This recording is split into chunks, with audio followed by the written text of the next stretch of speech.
What's up, everybody? We're back with an upload to the YouTube. It's been a while. It's been a while. Jonah and I have been, and Luca. Say hi, Luca. Hello. Luca's back there behind the camera. He's the producer. We wanted to make a new video to discuss something that we don't typically talk about a lot, and that would be our permanent collection. I'm trying to gatekeep. The permanent collection is it's what it sounds like. It's our collected pieces over 8 years of searching for clothes, composed of different items from brands that we normally feature in our brand list. And these are just kind of the best of the best in our eyes. So we wanted to make this video to publicly talk about it and our reasoning for having the collection, and also just show you all some pieces from it because they're some of our favorites and we think y'all would enjoy them too. We should also mention that the collection is just available for rent. None of these items are for sale, hence the name Permanent Collection. If you have any questions, just leave a comment down below. We'll try to answer them. But yeah, this is a small selection we picked out to show y'all. We're going to get some B-roll footage and talk about the details now, I think. Yeah. Let's start left to right. Yeah. This monstrosity, it's a autumn winter 2016 Mastodon, I believe, if I remember correctly, vomit body bag. The vomit is for all the bleach staining that they did. It was part of the theme for the collection. They did it in the classic pod shorts, yada, yada, yada. But we particularly like this one mainly for the denim, the weight. Basically, everything about this piece is basically perfect, and it's probably one of the more notable pieces from that collection that Rick did, and kind of sought after at this point. But it's just a really fun, honestly comical piece, but really cool at the same time. Yeah, we don't really buy Rick either that much. I like looking at Rick from afar, but there are very few pieces I think we kind of gravitate towards. This is just kind of a one-off based on our own curiosity and interest. And I've known this has existed for a while. I've been, I guess you could say, following clothing or fashion since like 2014, 15. So this is one of those collections that was really odd to me when I was looking into runways and stuff like that. Next, we have an Armani piece, which is one of our favorites. I believe it's from the late 80s, early 90s. Forget the specific year. Not that it really matters too much. The piece itself is in this very nice pink, faded pink salmon color. It has a great circular body pattern with these really nice wide sleeves. The sleeve has this really nice scrunch detail on it, which was also featured on the back hem, which is a little bit hiked up. But as you can see, the body is extremely wide and almost like a circle. The other really cool feature about this is the hood will show real or on body with that, where the hood comes out from the back with the zipper here, and you can actually snap it on the front.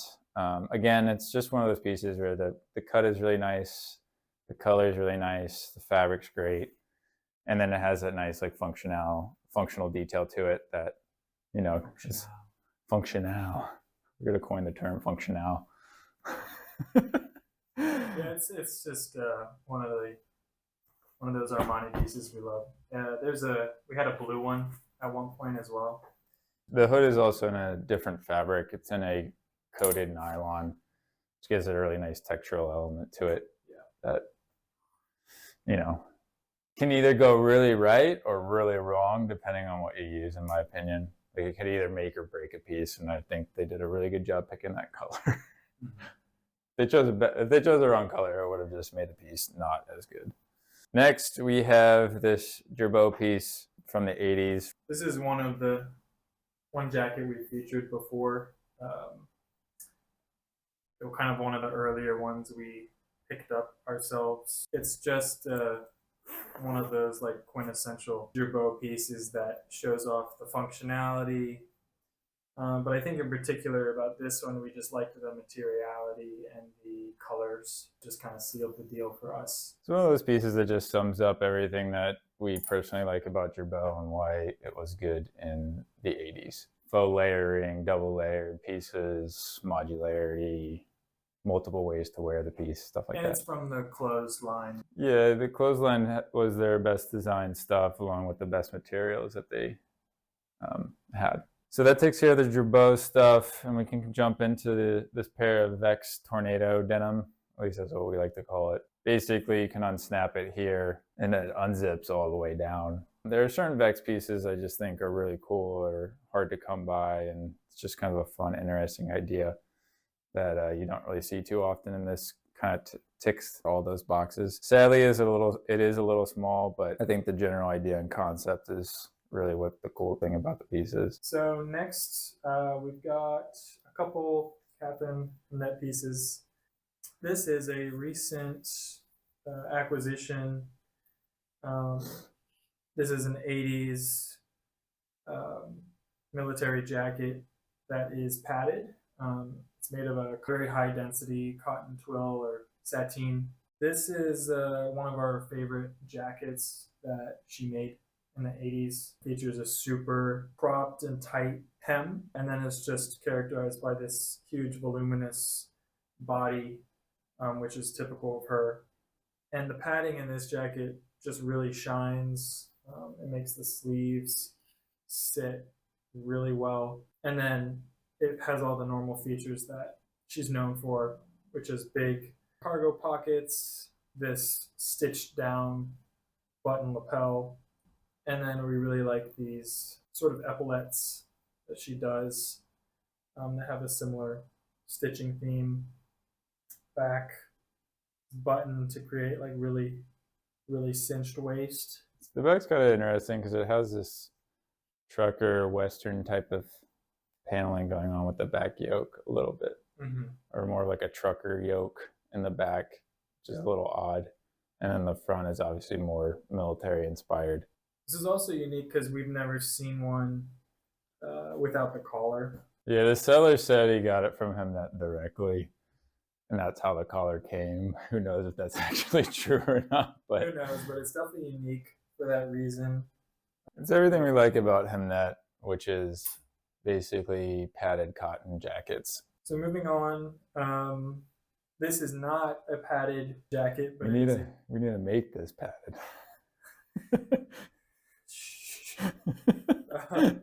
This is one of the most rare pieces I think we have. This is like one of our favorite items we've ever gotten from her, Katharine Hamnett. Another 80s piece. This one is a hooded bomber, and it's just like really unique. Again, it's a tightly woven cotton sateen with a very wide body, and then big sleeves again, which can be tightened toward the opening. But the details on this are really great. It's got this like ID slot on the chest, security badge for like a security badge or something. The typical condom pocket, and then this really huge sleeve pocket. But it's one of our favorite pieces, and wearing it is just like really great. Gives you a great top heavy proportion. It's one of the designs you just don't see. There are a few designs she did that just never really come up. The cargo bombers that everybody kind of knows her for at this point seem to come up more frequently than this one. Yeah. This one comes up a decent amount. They come in different versions too, which I think people don't really realize are the padded and the unpadded. Sometimes people will take the padding out. Honestly, I highly recommend if you can find one padded, that is the way to go. The unpadded ones are nice, but they kind of lose a little bit without having the padding in there. So we'll do Issey, and then we've got two sort of odd ones. This is another new item to the permanent collection. It's like maybe late 80s, early 90s. Late 80s, early 90s, Yeah. Issey Miyake, heavy nylon bag. We really love the bags from Issey in general. This one is just, again, ticking those boxes for us. Really weird shape to it. It kind of looks like a basketball or a speed punching bag Yeah. for boxing. Kind of a combination of the two. You have this really nice front entry for the bag too, which we have filled up with some stuff, along with two side pockets here. But the general reason for this bag being in the collection is just the versatility of it, the comedy of it a little bit, and then as well as the materials. Yeah, it's leather, nylon, and then it's got this leather piping that sort of makes the lines that are like a basketball. Let's show some footage of it on too. It just really kind of sits. It sits really nicely on the body, whether that's throwing it over the shoulder or just wearing it directly on your back like a backpack. Because you can do that with the straps, you can either keep them together or you can split them apart. There. So again, just weird, interesting shapes. Very atypical type of bag. And then this is a piece we've monstrosity. We've featured before on our Instagram. Toilet's going. Hold on. Yes, we are in a bathroom. But this is a 80s Issey Miyake crazy sweater. Anyway, this is it's a good piece of clothing. It's a good piece of clothing. It is very typical 80s type of piece Issey did when he was actually still designing. It is a women's wear piece. It's very unisex. It goes into the category of flat patterns, which is what he was known for, along with the pleating technique you see here. So it's combining all these things that he's kind of known for into one piece that honestly just feels very modern today still, even though it was designed 40 years ago. The knits in general, like Jonah said, are just something we're really attracted to from the 80s that he was particularly doing, just because there's a lot of stuff we just don't see anymore. It's either too expensive, brands don't want to do it. But, and that's why things like this are just so important to kind of keep and have a reference, because, you know, there are only so many of them at this point still around. And it's honestly something you can't even, I mean, we could film it and talk about it and stuff, but seeing it in person is really amazing. Yeah. So that's our selection, small selection of stuff from like the typical brands that you see on the website and Instagram. We've also got some funny one-offs that we really like for whatever reason. So this is a G Unit, but not actually G Unit. Not G Unit. Gorilla Unit. Workwear company. Not talking about 50 Cent. So this is a random vintage pant that's got a gorilla camo pattern. Hopefully we'll reference it at some point down the line. Hopefully we'll develop our own gorilla pattern, gorilla camouflage. But each of these is a gorilla, and if you know anything about us, you know we love gorillas. And so it was only fitting that we acquire this and to let it go because it's amazing. And have you ever really seen gorilla camo? Probably not. That's the only reason that's in there, is just because the camo. And the last thing are, which you maybe have seen. These are vintage Onitsuka Tiger boots, aka Asics, yeah. AKA Balenci. We think Balenciaga took direct inspiration from these in their kind of recent one. They made like a bunny. It's a bunny boot. The shape is very, very, very similar to the shape of these, even down to the shape of the toe. Yeah. And it may not even be this specific model. Asics has reissued these in more modern fabric, whatever you want to call it. Again, the shape of it is really what's kind of attractive, is a massive toe. But we've had these for a while. 2 years. Never had them for sale. We just really like the materials and the color, and we just put them in the collection now because if anyone was interested in renting them or using them for a shoot or something, we wanted to make them available.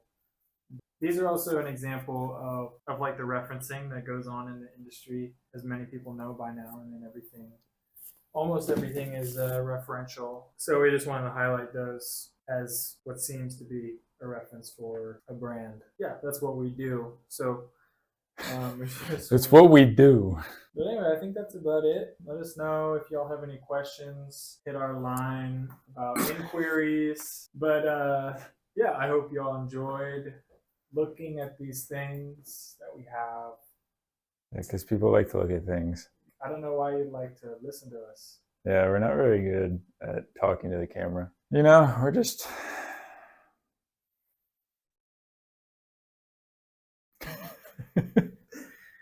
Okay, hit the link, the bell, watch the next video, subscribe. Peace.